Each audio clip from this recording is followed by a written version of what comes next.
Greetings and salutations. Welcome to Fireside Tales for Wolfgang, episode 73. This is, of course, part 3 of the installment of Unstable Geniuses, a novella written by my paterfamilias, Neil Ackerman. Before we get to tonight's story installments, we're going to delve into some poetry from a poet that I don't believe we've ever even discussed before on the show. Hello, Christina. Burr. I think I'll take a peruse through the hellos in the chat. Let's see who's here. Zach White is there early despite being in Texas where everything is later. Angelica Bolschweiler, hello. Christina, darling. Bear. Craig Jackman. Paul Carganilla commenting first as like the 12th comment in the chat. That's funny.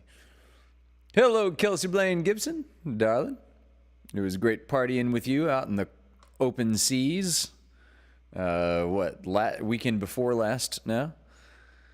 Susan Kuhn, Kathy B, and Franklin Mao. Joe Warren. It's lovely seeing you this weekend, Joe Warren. Dari, hello Dari. Craig Jackman is, I'm very happy to announce that he's feeling much better, on the mend. I spoke with Craig today for like 20 minutes, 30 minutes on the phone. Had a good, productive conversation. Nick Davila, how you doing, man? Anna Gianavola, hello. My mom, Pam, is here. Scrolling. Keep it downward scrolling. Yeah, Craig is saying in the chat, I'm doing better and better. Craig was in the Cove this last week. Could not be here this last weekend. And, all right. Appreciate you too, man. Reliable dude, Craig Jackman. Yeah. All right. So, this evening, as I alluded, we're going to lead off with a lady poet. Her pen name was just simply H.D. Her given name, and the name as far as I'm aware that she used in polite society, was Hilda Doolittle. You know, like Dr. Doolittle, but Hilda. So I'll tell you a little bit about the American poet whose pen name was H.D. And I love that phrase, the American poet. I think it's probably because Jim Morrison so ingrained that phrase into my head as in my formative years, but he had died well before I was born. Hilda Doolittle, the American poet, was an imagist in the modernist movement of the early 20th century. She was also a translator, a novelist, playwright, self-proclaimed pagan mystic. This is not too far after the days that you could be burned at the stake for this sort of thing. Her work as a writer is best understood when placed in the context of other important modernists, many of whom she knew intimately, and all of whom she read avidly, especially poets like T.S.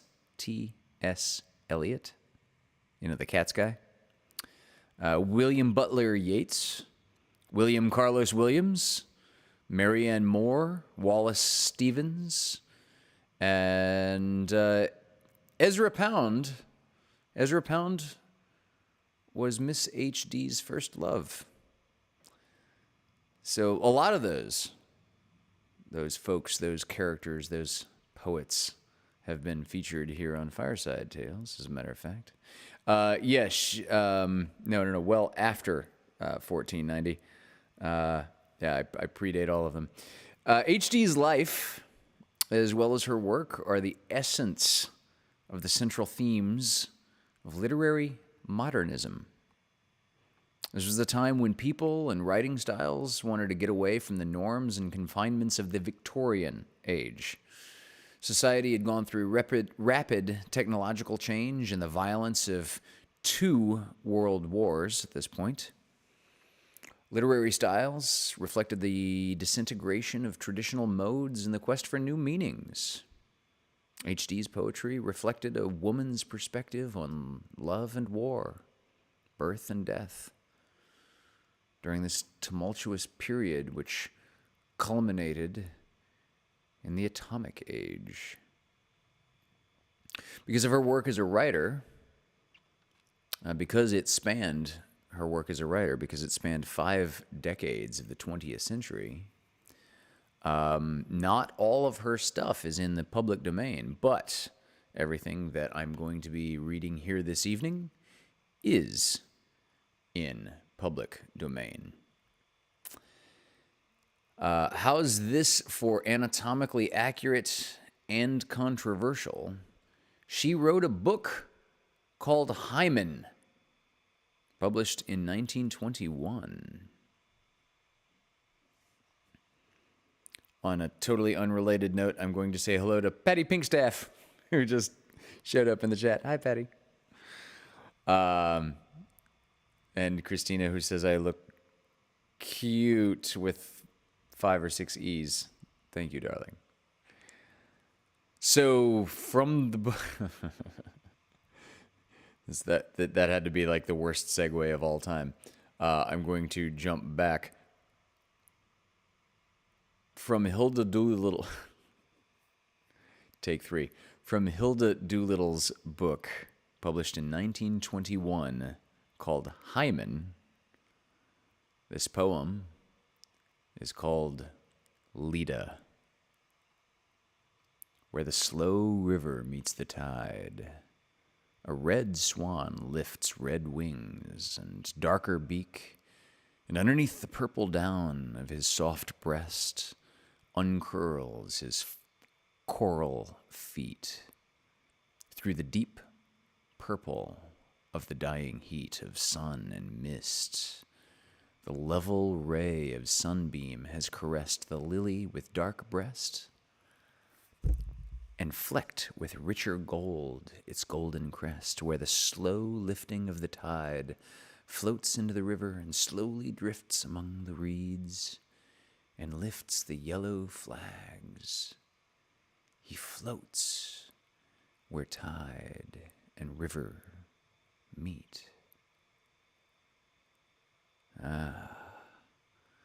Kingly kiss, no more regrets nor old deep memories to mar the bliss where the low sedge is thick, the gold daylily outspreads and rests beneath soft fluttering of red swan wings and the warm quivering of the red swan's breast.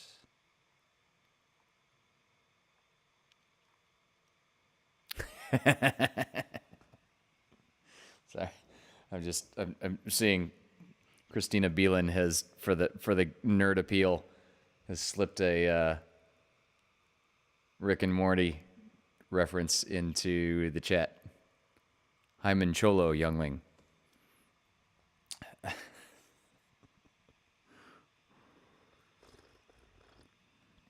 If you've not watched Rick and Morty, I take a moment out of a literature show to strongly recommend that you watch Rick and Morty, and watch it from season 1, episode 1. You really need context. You got to see it from the beginning.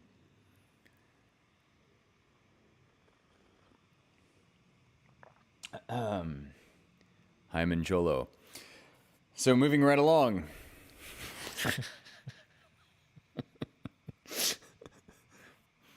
The next poem, also published in the 1921 book Hyman by H.D. This poem is called Song. You were as gold as the half-ripe grain that merges to gold again, as white as the white rain that beats through the half-opened flowers of the great flower tufts, thick on the black limbs of an Ilian apple bough. Can honey distill such fragrance as your bright hair? For your face is as fair as rain, yet as rain that lies clear on white honeycomb leads radiance to the white wax, so your hair on your brow casts light for a shadow. Oh, now there's a pickup line. If you're ever in a bar, wow, for your face is as fair as rain, yet as rain that lies clear on white honeycomb lends radiance to the white wax, so your hair on your brow casts light for shadow. Holy crap, casts light for a shadow. That's a line. Damn.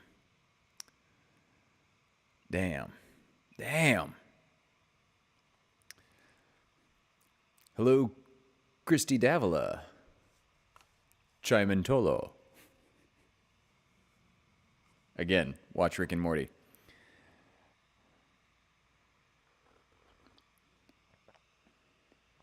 All right.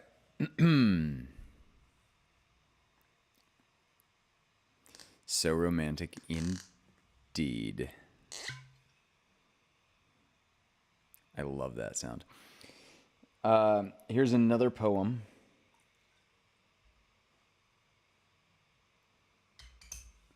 From the 1921 book Hyman by Hilda Doolittle, who just wrote under the nom de plume H.D. This poem is called The Whole White World.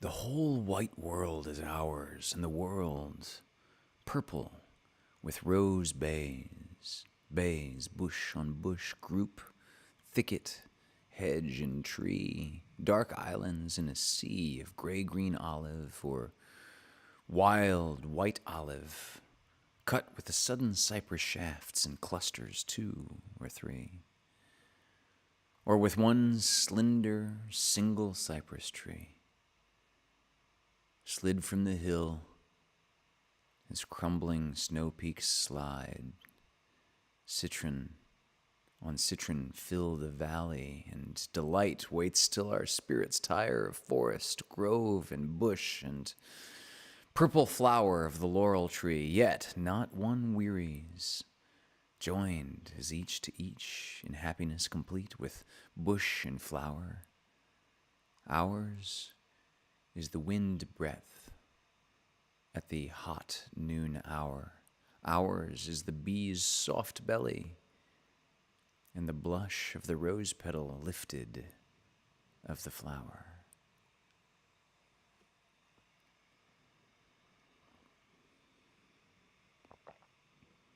No, you're totally right, Mom.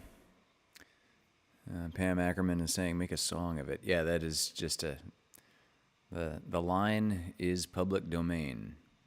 So, if anyone within the reach of my voice ever hears the lyric in one of my songs, so your hair on your brow casts light for a shadow, you heard it here first, and you will have known where it came from.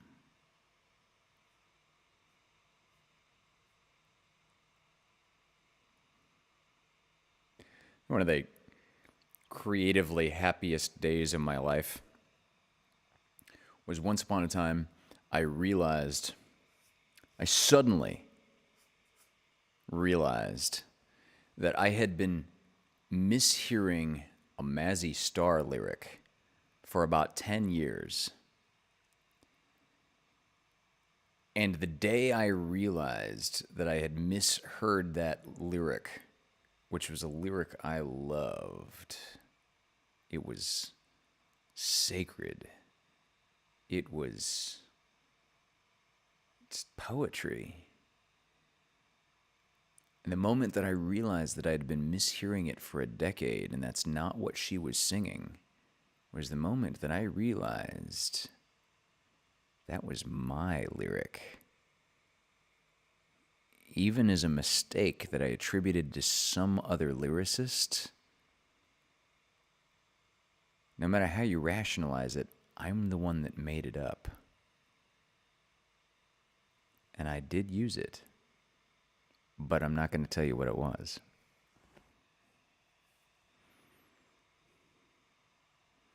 Yes, Paul, that was one of the 3 happiest days of my life.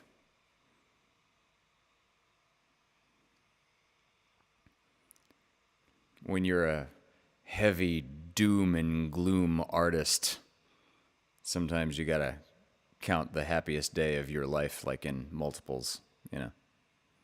Like a Tuesday may switch into a Tuesday, Wednesday. Celebrate the highlights. So, Hilda Doolittle,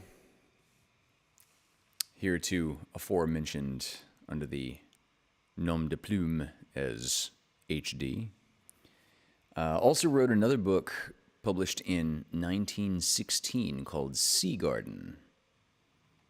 So from Sea Garden comes this poem, Sea Lily.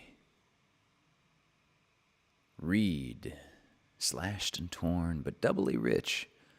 Such great heads as yours drift upon temple steps, but you were shattered in the wind. Myrtle bark is flecked from you, scales are dashed from your stem, sand cuts your petal, froze it with hard edge like flint on a bright stone. Yet, though the whole wind slash at your bark, you are lifted up.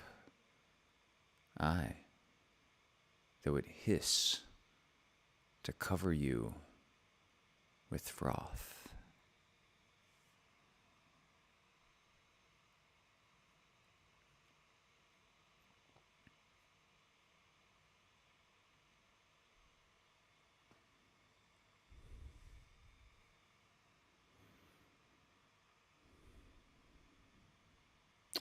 So I'm going to do one more HD poem before we launch in tonight's installment of Unstable Geniuses. From the book Sea Garden, published in 1916 by HD. This poem is called The Wind Sleepers. Whiter than the crust left by the tide, we are stung by the hurled sand and the broken shells. We no longer sleep in the wind. We awoke and fled through the city gate. Tear us an altar. Tug at the cliff boulders, pile them with the rough stones. We no longer sleep in the wind. Propitiate us.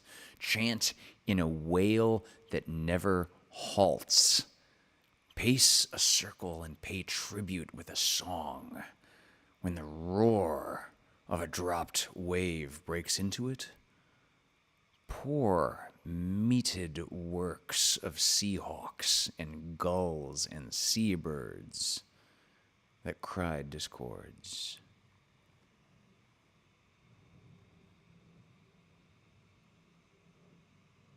Man, all of a sudden I want to get out a guitar and start playing some Mazzy Star songs.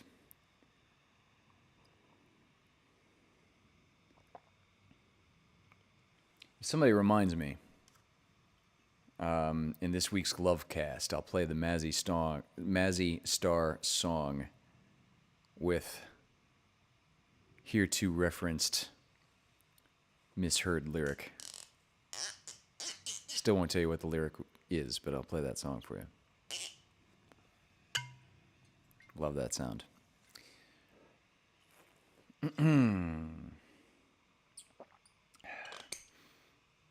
So,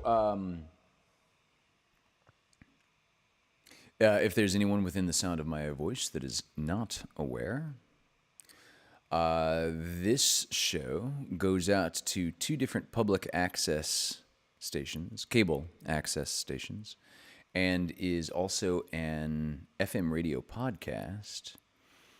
And just because of the personalized attention that I like to give this show and chat with folks that are watching live, that does not make sense to include in the rebroadcast to folks watching this on an actual television or listening to it on an FM radio station. So, Michelle, the editor/producer of such distributions, includes bonus material that does not go out live on the YouTube broadcast here on the channel that you're watching, Hunter's Acoustic Cabin. So there will be a bunch more Hilda Doolittle poems that Michelle will be putting out there for public consumption after the fact. Great, Christy Davila. Christy's saying, I don't read a lot of poetry. I'm really glad you do this before each story. Thank you. You are very welcome.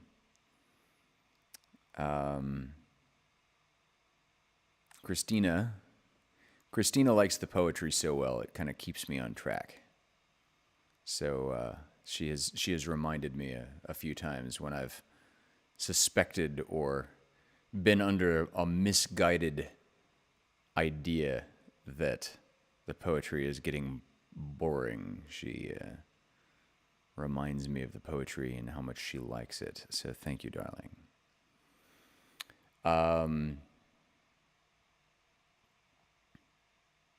And Paul Carganilla also keeps me on poetry, because if you have not watched any of Paul's solo shows, Paul busts out some poetry from time to time, and it's like, oh yeah, other people really do. No, Christina, you did indeed loan me your Tim Burton book of poetry and short stories when I was up at the cabin. You brought it to the cabin, and that book made the move here. I have it here in the condo, but of course my books are not organized as my library is not yet finished, but it is here.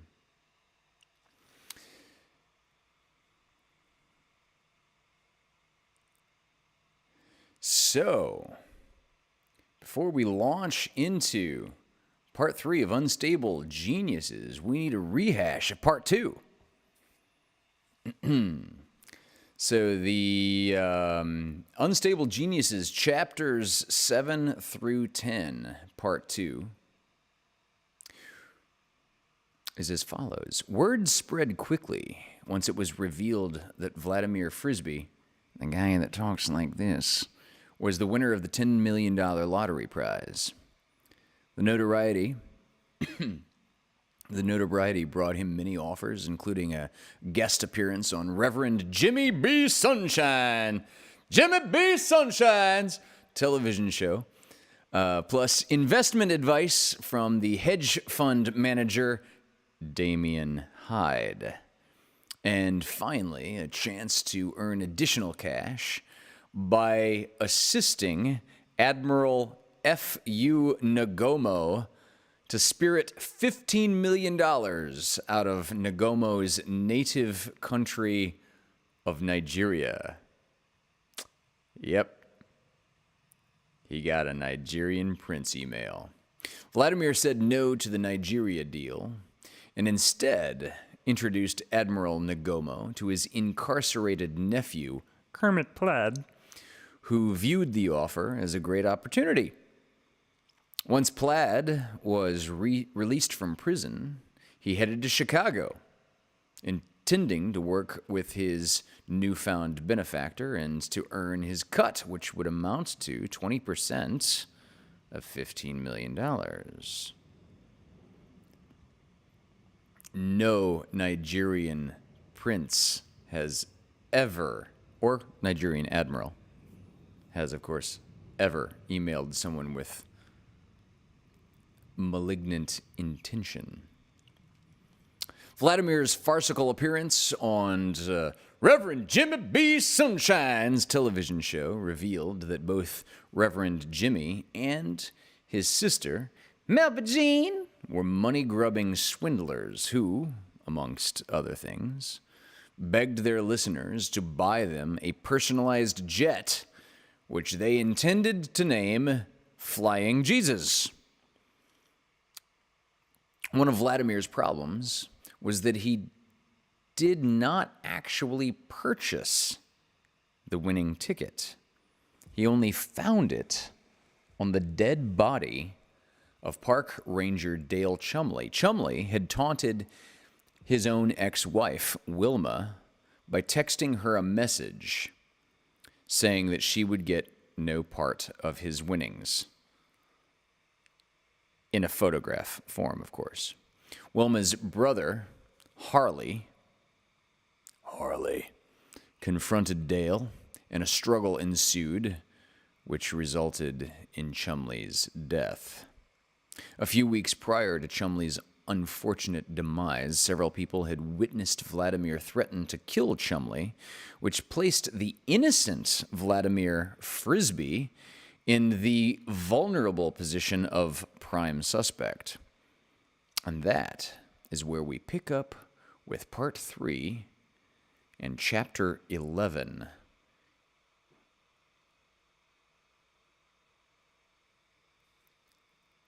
Entitled, An Accord is Reached.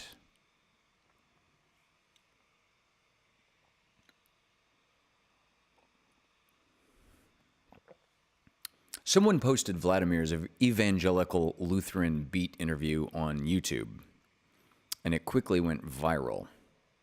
As unlikely as it may seem, Vladimir Frisbee became a national sensation. Consequently, he was in high demand,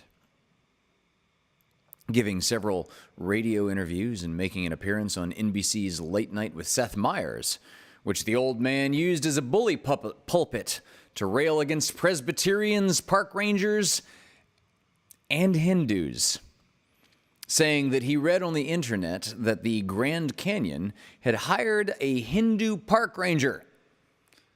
Frisbee also added, "That's why we made Donald Trump president, so shit like this wouldn't happen." After appearing on Seth Meyers' show, Vladimir spent every subsequent night in the Red Dog Saloon telling patrons about the famous people that he met while taping in New York City, except he called it the Big Apple and assumed other airs as well. It was on one such occasion that Harley Dinkelman, carrying a full pitcher of beer, approached Vladimir's table. Placing the pitcher in front of Vladimir secured the old man's attention, and the King of Flagstaff invited Harley to pull up a chair. Soon, they were reminiscing about the times they'd spent together locked up in the Coconino County Jail, about the people they'd met, the druggies, the mean ones and the crazies, but mostly about a particular jailer they nicknamed Sexy Jill, who used to unbutton her top and flirt with some of the inmates. It was then that Dinkelman asked Vladimir for his cell phone number, saying that he had a picture that he was sure that the old man would find interesting.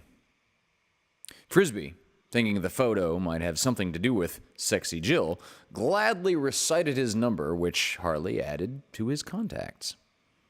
Getting up from the table after noting the time, Harley excused himself, saying, "Hey, sorry, I gotta run. I'll send you that pic later. We'll talk. Okay." Vladimir flashed a thumbs up and refilled his glass from Harley's pitcher. The next day, Frisbee, feeling the effects of last night's alcohol, rolled out of bed at noon. He stumbled into the bathroom, took a piss, and then made his way to the kitchen, where, much to his chagrin, he discovered that not only was he out of beer, but that along with a scattering of mouse droppings, only 2 moldy slices of bread remained in the bread drawer. Deciding that it was time to restock, Frisbee dressed, got his keys, and after 5 minutes of searching, found his cell phone. About to leave, he noticed that he had a text. Remembering Harley Dinkelman and tales of Sexy Jill, Vladimir sat down to look at the message. At first, he was not certain what he was seeing. A person's face, full frame, with a piece of paper, chin level, and there was a message. "Take a look, bitch. 10 million bucks. Too bad you don't get any of it." It hit him like 220 volts delivered to his groin. Dale Chumley's face and the paper. The $10 million winner. Harley knows. Vladimir Frisbee did not go to the Red Dog Saloon that night. He stayed home, paced the floor, wrung his hands, and finally texted Dinkelman, "We gotta meet." Harley texted back, "Right, but it has to be in public." They agreed to meet the next morning in a small diner on North Humphrey Street. When Frisbee showed up, there was Harley in a booth toward the back, except he was not alone. Sitting across from him was a woman, perhaps in her late 20s, and to Vladimir, she looked mean. Harley stood. "Vlad, I want you to meet my sister, Wilma. She's a widow of sorts. Her late ex-husband, you might remember him, Dale Chumley. You two had business together, I think. You beat him with a boat oar and threatened to kill him." Frisbee awkwardly extended his hand and stammered, "Nice to meet you." Glaring, Wilma said nothing and ignored the attempted handshake. For the first time in his life, Frisbee began to feel sorry for former park ranger Dale Chumley. Just a glimmer of sympathy, nothing more. Harley continued, "Also, I believe you took something of his. A piece of paper with numbers on it." Vladimir, having turned a ghostly white, slid in next to Harley and said in a voice that cracked, "Okay, what do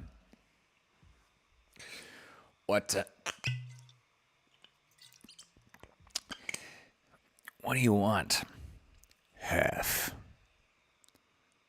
Vladimir Frisbee began to do something which was rather foreign to him. Tell the truth.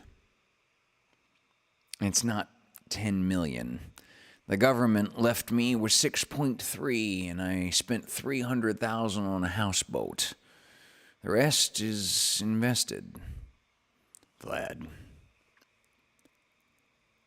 Why don't you go to the restroom? Come back in 5 minutes. Wilma and I have to talk. The old man left, and the siblings whispered. She argued, he countered, but eventually they came to an accord. When Vladimir returned, Harley spelled out their terms. Okay, keep your boat, but we want to see proof. Also, where did you invest the $6 million? I put all of it in the Lutheran Strategic Partners Hedge Fund. I'll show you everything I got. All Vlad's financial records checked out. Harley said he wanted nothing for himself and that the $3 million would be signed over to Wilma.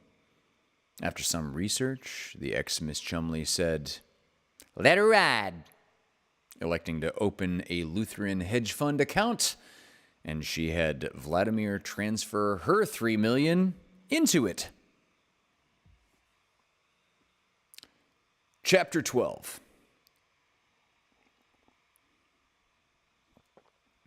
Orlando Budd.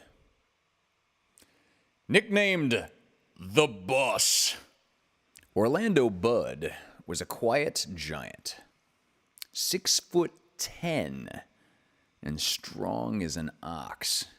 He played on Harley Dinkelman's rugby team, the Lions. After games, when team members would meet at the Red Dog Saloon, Orlando would not join them. Instead, he would return home with his wife and his son, who was terminally ill and who needed round-the-clock care.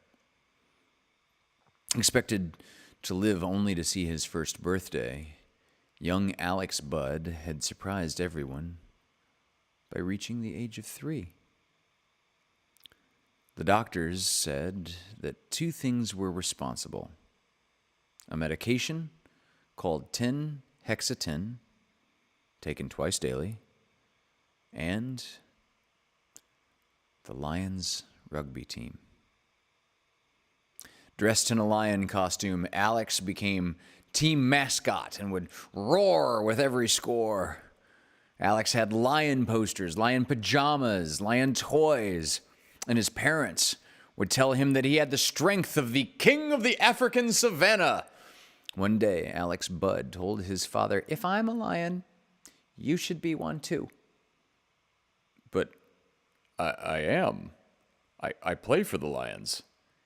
"Yes, but you don't look like one." Alex looked sad and turned to stare out the window. Orlando had a friend, a member of the Flagstaff furry community. The friend regularly attended furry conventions and had lots of contacts in furrydom. Through him, the bus had a costume made. A lion.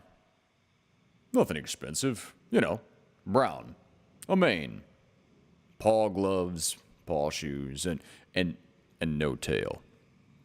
Don't want it caught in my cycle's spokes. One day he surprised his son. Roar!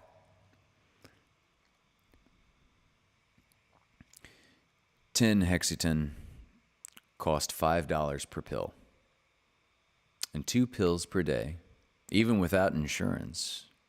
The cost was quite manageable, but as Alex grew older, he required 4 per day. Then, for reasons no one could explain, the price per pill rocketed to $700. The Budds struggled, sacrificed essentials, cut doses, maxed out credit cards, sold the motorcycle, eventually declared bankruptcy. Alex died before reaching his 4th birthday and was buried in his lion outfit. All of the Lions attended the funeral. The strain was too much. The deef. The strain was too much. The grief was too deep. The buds divorced. Orlando, a mechanic, lost his job, quit rugby, and took to drink. Harley tried to intervene, but nothing worked. Some said that Orlando became a little nuts, wearing his lion costume while sitting on his front porch, beer in hand, empties piling up around him.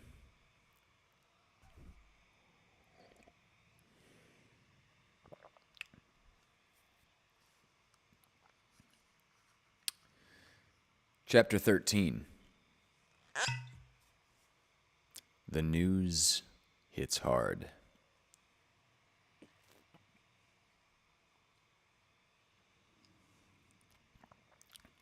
Two months after Vladimir Frisbee transferred $3 million into William Chumley's Lutheran Strategic Partners hedge fund account, Wilma telephoned her brother, Harley Dinkelman. She seemed rather upset. Harley, turn on C-SPAN right now. 20 minutes later, Harley called his friend Orlando Budd. Orlando, turn on C-SPAN. You're really going to want to hear this, buddy. He then returned to the television, spellbound by testimony during a Senate hearing. Melba Jean Sunshine had fixed herself a Long Island iced tea, then had begun channel surfing her 85-inch, $15,000 flat screen. She stopped in her tracks when something caught her eye. Moments later, she called her brother, Jimmy B., with essentially the same message. Jimmy, this is a fucking catastrophe. Turn on C-SPAN right now. The B does not stand for Bible.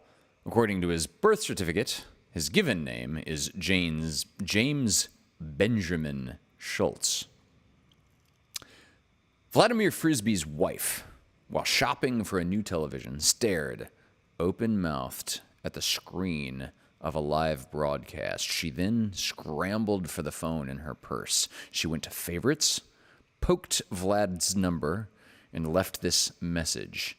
Vladimir, you won't believe this. Turn to C-SPAN as soon as you can. Using the computers of the Flagstaff Public Library, Frisbee had switched his phone to silent. He was preoccupied, attempting to reconcile the difference between two letters he had received from the Lutheran Strategic Partners hedge fund. One letter, addressed to all investors, touted the hefty second quarter returns while pointing to a glorious future. The second letter, addressed only to him, warned Vladimir that his account balance had dipped below the required $10,000 minimum, and that he had 10 days to correct the situation, or his account would be closed, and the remainder would be returned to him minus fees. The last time he had checked his balance, it was $3,116,583 and growing. The following is a transcript of C-SPAN broadcast of a Senate hearing. The Senate hearing is entitled The Committee for Consumer Protection and Financial Oversight, a.k.a. the Committee to Weed Out Corporate Sleaze. Hearing in progress. Chairman Dobbs. Senator Sneed, you, sir, have the floor. Attorney for Damian Hyde. Mr. Chairman, clearly Senator Sneed is compromised. Not only is he a Lutheran, but he also himself is an investor in the Lutheran Strategic Partners hedge fund and therefore must recuse himself. Senator Sneed acquiesced. That's fine. I yield my time to Senator Woolbright. Chairman Dobbs continued. Senator Woolbright, you have 10 minutes, sir. You may begin. Sneed, not realizing that his mic is live, leans to his left and whispers to a neighbor, "Okay, Woolbright, kick that weaselly little shit's ass." Not Senator Sneed's first misstep involving a hot mic given to heavy drinking. Sneed committed political suicide when previously asked if he was pro-life. The drunken senator joked, "I was, until my mistress got pregnant." Subsequently, the senator announced that he would finish his current term, but not run for re-election. Back to real-time, Chairman Dobbs. "Senator Sneed, please, your mic is still on, sir." "My bad. Sorry." "Senator Woolbright, please begin, sir."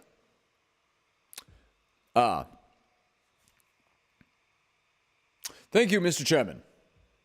Now, Mr. Hyde, you purchased the rights to the medication 10-hexaton in 2017, did you not? Hyde, smirking while leaning into the mic. On the advice of counsel, I refuse to answer the question on the grounds that it might incriminate me. According to our figures, the cost of producing a single tablet of 10-hexaton is 97 cents. Is that correct, Mr. Hyde? Damien Hyde's smirk apparently is a permanent facial feature, for it remains in place for the duration. On advice of my counsel, Senator, I refuse to answer that question on the grounds that it might incriminate me. Mr. Hyde, in January of 2017, prior to your acquisition of the product, 10-hexaton, cost the patient approximately $5 per pill. Is that right, sir? On the advice of my counsel, I refuse to answer that question on the grounds that it might incriminate me, sir. Why is it, Mr. Hyde, that after your company, Jolly Roger Pharmaceuticals, of which you are Chief Executive Officer, why is it that you raised the price to $700 per pill, sir? On the advice of my counsel, I refuse to answer that question on the grounds that it might incriminate me. Is it true, as CEO of Jolly Roger Pharmaceuticals, that in 2016 you paid yourself a salary of $900,000 and in 2018 your salary jumped to $19 million annually? Mr. Hyde, please answer the question, sir. On the advice of my counsel, I refuse to answer that question on the grounds that it may incriminate me. My time is limited, so we shall turn to another matter. Is it correct that you are the owner and manager of the Lutheran Strategic Partners Hedge Fund, sir? On the advice of counsel, I refuse to answer that question on the grounds that it might incriminate me. Recently, both Barron's and the Wall Street Journal described your fund as, I quote, little better than a Ponzi scheme. Is that correct, Mr. Hyde? On the advice of my counsel, I refuse to answer that question on the grounds that it might incriminate me. Isn't it a fact, Mr. Hyde, that your fund is just a confidence game which preys on the innocence of gullible Lutherans, sir? On the advice of my counsel, I refuse to answer that question on the grounds that it might incriminate me, sir. Woolbright, holding up two documents. I have here both a financial statement provided to us by your company and an audit report done by an independent agency, whereas your company's statement claims your fund has total assets in the amount of $3.7 billion. The audit report shows that your fund's bottom line is zero. A great stirring erupts in the Senate chamber, punctuated by several loud gasps. Where is the money, Mr. Hyde? Damien Hyde took the fifth because he adhered firmly to the maxim that a closed mouth gathers no feet, and if, when pushed into a corner, he would cling to the three Trumpian principles: deny, lie, and deflect.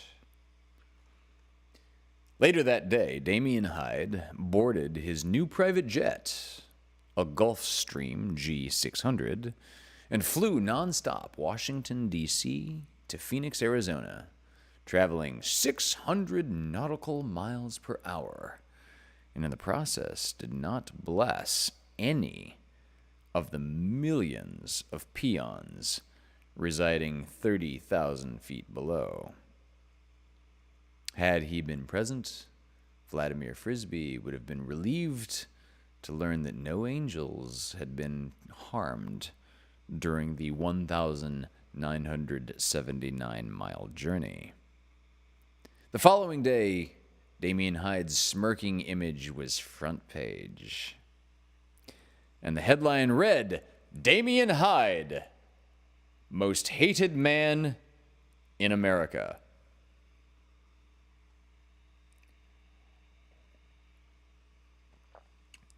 Chapter 14, the most hated man in America. It was true. The Lutheran Strategic Partners Hedge Fund was a Ponzi scheme, and most of the $3 billion was secreted away in offshore accounts.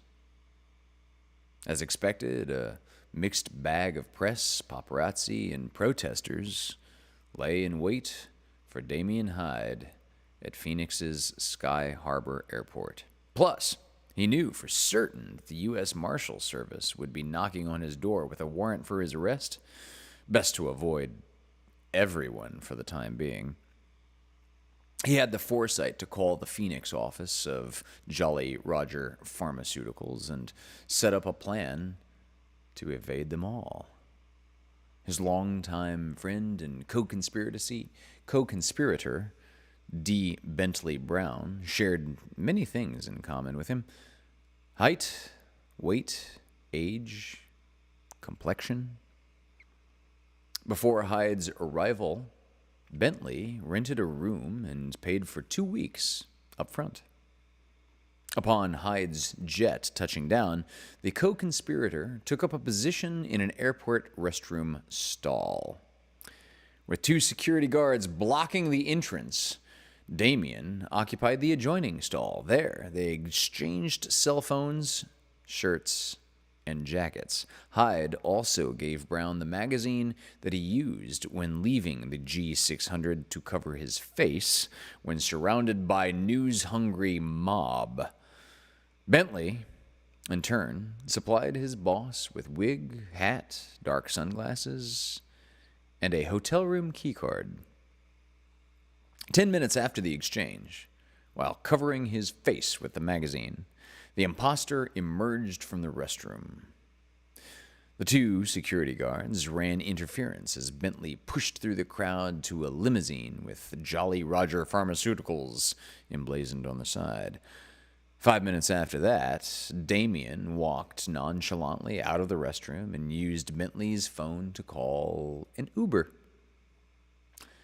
waiting for him in his Hyatt Regency hotel room were 2 weeks' worth of clothes, a computer, 3 different newspapers, 2 bottles of Dom Perignon, his drink of choice, and a large box with the word shark displayed prominently on the top.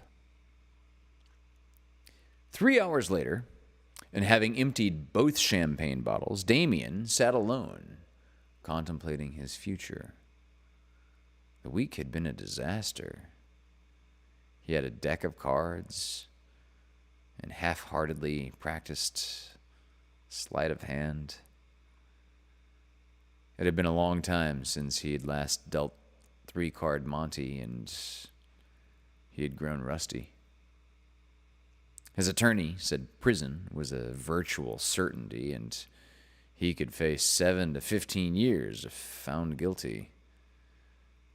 The most hated man in America joked when he heard the possible sentence. "Just hope I get a room with a view." It was a feeble attempt to boost his confidence, and was the first time in a long time that he did not precede and follow a statement with a smirk. But Mr. Hyde had no intention of seeing the inside of a federal facility, good view or otherwise. Bentley had connections. In 2 weeks, Damien would have a new passport and a new identity.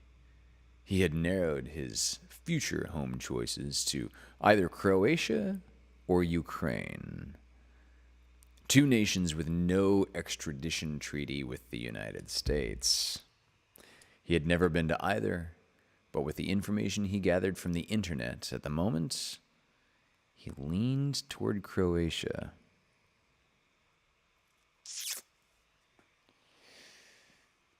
Damien Hyde was a furry.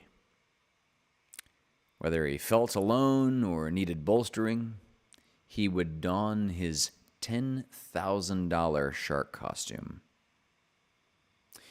He had chosen, as his alter ego, the great white shark, the most feared predator in the ocean.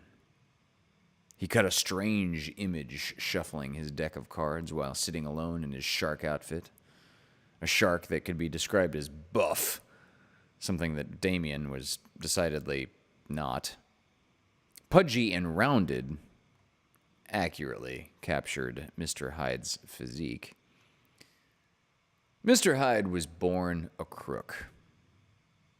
The eventual CEO of Jolly Roger Pharmaceuticals' natural inclinations came out early in life. In grade school, his favorite swindle was the aforementioned 3-card Monte, and he received great satisfaction from winning lunch money from starving classmates. As he grew older and bolder, his cons grew both more elaborate and more lucrative. In many ways, he was a genius. He entered college at 16, and because his business classes were boring and his poorly paid teachers were just that, poorly paid, he felt superior. Money was the yardstick he used to measure people's character. College was easy for him. To pass the time, he worked a con on the side. This he considered as a hobby, but a hobby that paid well. His most successful was his version of the classic Spanish prisoner. He posed as a 23-year-old woman living outside the USA and found a photo on the internet that matched what he had in mind. Beautiful, short, large breasts. Exactly the kind of woman that turned him on. She was doing commercials for a Chicago BMW dealer, and he could not stop looking at her image. Well, if I'm in love with this one, the others will be too. He had cast a wide net by sending out hundreds of emails using addresses he had purchased on the dark web. Her real name was Lydia Bunn King, but that would not do, so he changed it to something more sexy. Hi, my name is Candy Apple. I live in Scotland, but I love America, and my dream is to live there someday soon. Would you like me to stay with you? Send me a pic, let's talk. Love and kisses. From Scotland, Candy. For weeks he would get no response, but when one came through, he'd pour it on thick, escalating each exchange. After 1 month, love and kisses would become soft porn. If porn would turn into an invitation to fly to the United States, Candy would claim that she had saved up enough to buy a ticket and would give her victim times and a flight number. But just when her mark began anticipating consummating their online relationship, she would come up with a sob story. My money has been stolen. No, I can't be with you unless, and I hate to ask you, you could see it in your heart to loan me the money for airfare. Well, then, half the time the money would arrive. And if it did, in the next email, Candy would ask for more. Some said Damien Hyde was too smart for his own good. He did know this. As long as there was no shortage of stupid people, he would always have a steady income. Hyde loved gorgeous women. And he learned early that in the eyes of some women, big money had a way of erasing both personal and physical defects. On that score alone, Damien Hyde was all in, and down deep, he realized that a large fortune would be required to cover up his many imperfections. 2 weeks, 2 damn weeks I gotta spend in this hellhole, Damien said to himself as he sat alone in the Hyatt's penthouse suite overlooking the Phoenix evening skyline. If word got out where he was staying, an arrest would be made. And it was the distinct possibility that he would be held without bail.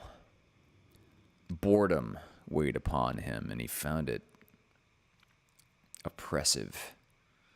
To pass the time, he sent out a few hundred Candy Apple emails, but not even one lousy nibble.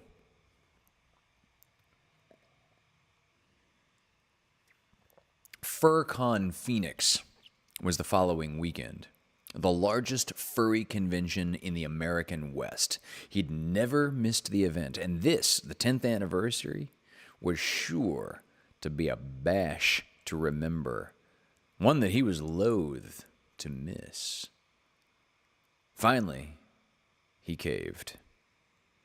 Damien called D. Bentley Brown and asked for help. Together, they hatched a low-key plan involving Bentley and a convention center employee. FurCon Phoenix, here I come. Definitely a time to celebrate, with an eye toward bringing a woman, or maybe 2 women, back to his suite. He instructed Bentley to buy him 2 cases of Dom Perignon. Chapter 15, Class Action Lawsuit.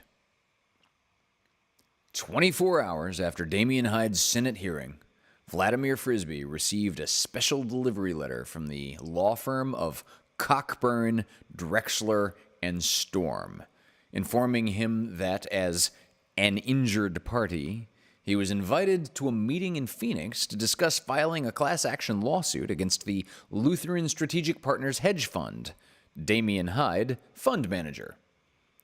The letter went on to name the date, place, and time. Frisbee checked his calendar. Great. I'm free that day. Harley Dinkelman's sister, Wilma, had also received the invitation, but because of work, she asked if her brother could go in her place. Since he, at the time, was between jobs, he said, "Yeah, sure. Be glad to." Next, Harley called Frisbee to see what he thought of the matter. They talked for 45 minutes and ultimately arranged to drive together. Vlad and Harley were the first to arrive at the meeting hosted by the Phoenix lawyers, and they sat in the back. Soon, people started strolling in, and the auditorium began to fill. Frisbee found himself people-watching, guessing from the way they walked and how they dressed just how much they had invested. Two people, a man and a woman, caught Vladimir's eye. They were overdressed. He wore a tailored suit. She, a fur stole. Plus, they attempted to conceal their identities. Dark glasses and hats pulled low over their eyes. Vladimir nudged Harley. "Yeah, get a load of those two." Harley stared and then said, "They look kind of familiar, don't you think?" Furtively looking to the left and to the right, the newcomers eventually found two seats directly in front of Vlad and Harley. As he approached his seat, the man suddenly covered his face with his hand. It was almost as if he had recognized Vladimir Frisbee. Once they'd settled, Vladimir leaned forward, tapped the man on the shoulder, and asked, "Say, don't I know you?" The man turned and answered in a whisper, "Mr. Frisbee, please, let's talk in private after the meeting, sir." Vladimir Frisbee signaled, "Okay." He leaned back and whispered in Dinkelman's ear, "It's Reverend Jimmy B. Sunshine and his sister, Melba Jean." Then he said more to himself than to a Harley, "Yeah, I really don't think the B stands for Bible."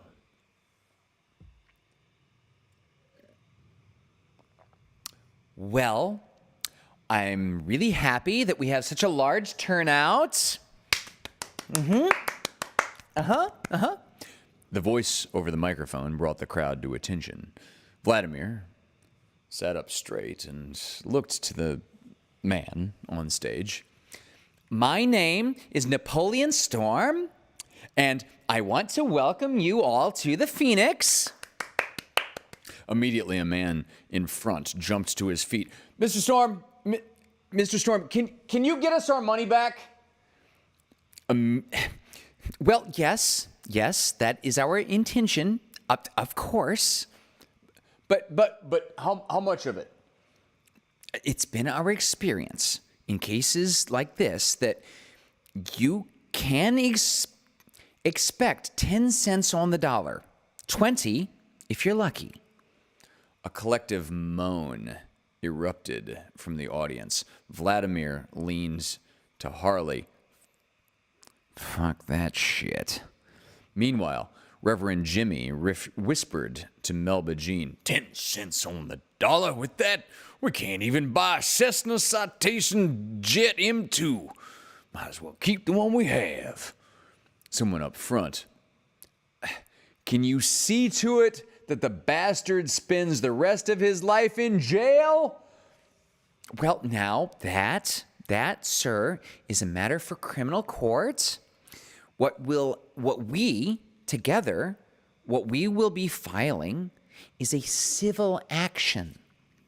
Several hands popped up, but Mr. Storm, who was eager to conduct business, waved people to sit. Ladies, gentlemen, please, please.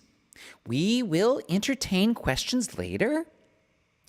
Right now, I want to introduce to you the fiercest litigator west of the Mississippi. Around the office, we call him Pitbull. Here he is, Mr. Cosmo Cockburn. A man stepped forward, stern, no nonsense, a scowl on his face. In the audience, many unsuccessful attempts were made to suppress giggles. Despite that, Cockburn stood ramrod straight and completely unfazed. Vlad to Harley, "Yeah, my cock burned after my last trip to Mexico. I guess if your name's Cockburn, you get used to getting laughed at, right?" Harley turned toward Vladimir and whispered, "Yeah. Probably makes you mean, too." Just then, Vladimir's thought turned to the sinking of the Nostromo, and he remembered what being laughed at was like. "Yeah, I'll bet it does." The meeting continued with lots of legal ease, but the $20 words caused Vladimir Frisbee to drift off until he was awakened by a commotion behind him. Two gentlemen entered the room, a short, squat man, partially eclipsed by a large, stately black man wearing a military-style uniform. "So sorry. Please continue. Our plane was late, you see." The tall, regal black man said apologetically in refined English with a slight British accent. As the men walked down the center aisle, only then did Vladimir clearly see the second person. That's Kermit. Kermit Plaid, Vladimir said loudly. Frisbee stood and made room for the two to sit beside him. He had 1,000 questions for his nephew, but because of the shushing aimed at him, he chose to hold off for the moment. Once seated, Kermit leaned forward and whispered to his uncle, Uncle Vladimir, I would like you to meet Farid Uzoma Nugomo, Admiral in the Nigerian Navy." Vladimir's mouth dropped open.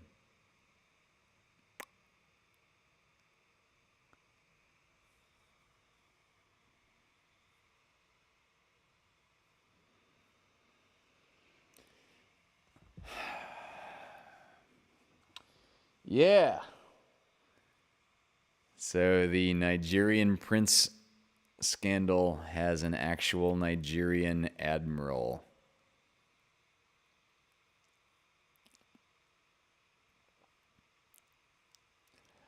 I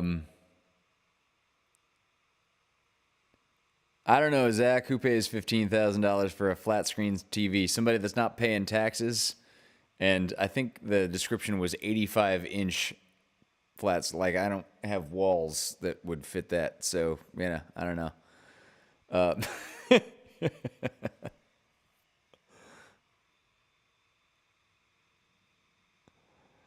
All right. Well, Christy Davila, that's adorable. She says, I do a poetry unit coming up for my kinders, which is either German for children or literally means kindergartners. But that's quite different than these.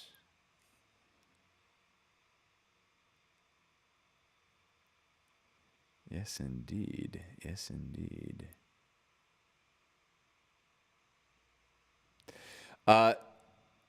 So, yeah, Craig, this is going to be, what, tonight was part 3. This is going to be I believe this is going to be a 6-part, maybe this will be a 7-part installation to go through the whole thing. And I promise, it keeps getting better and funnier as we go. Yeah, Paul, I hear you. F and a lot of special characters, taxes. Oh, yeah. Yeah, I got a tax bill myself this year. So this novella is, and Mom, correct me if this is wrong, pretty please.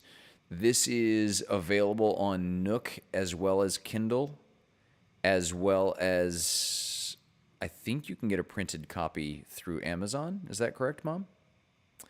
Good night, Mick Sampson. Thank you for joining us, as always.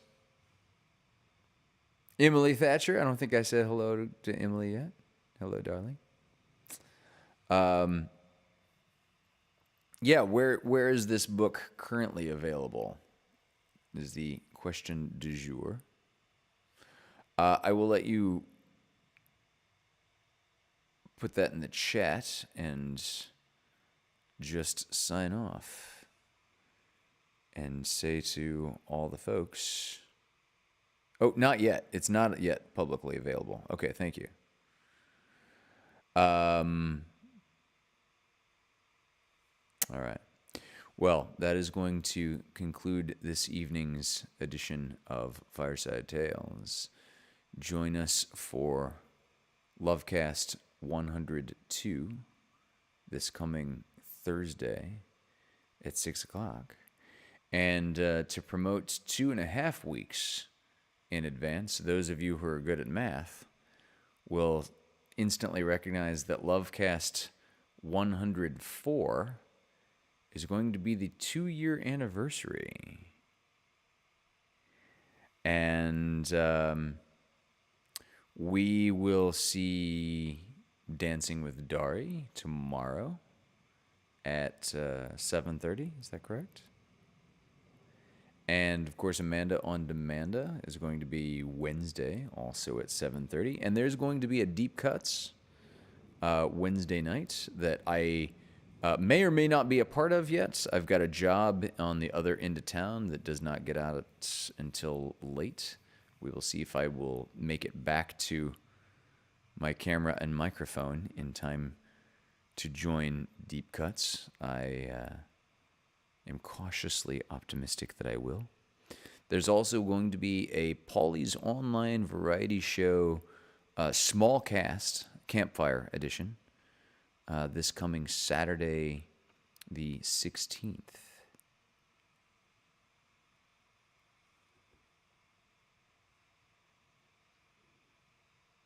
Emily, thinking about you and Stormy.